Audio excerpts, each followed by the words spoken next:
একই সাথে এই মেশিনে পাল্প দিলে সাকশন হবে। সাকশনটাকে আমরা যখন আবার ডায়ার দেব, সরি ভ্যাকুয়াম দেব, ভ্যাকুয়ামে দেওয়ার পরে সেটা স্টিমের সাথে ভ্যাকুয়াম হবে, সাকশন হবে, তার সাথে ওটা পেপারটা ড্রাই হবে।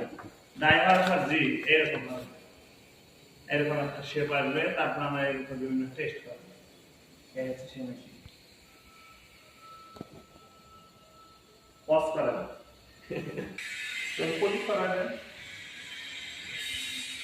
মডিফাই করছি আমরা, মডিফিকেশন।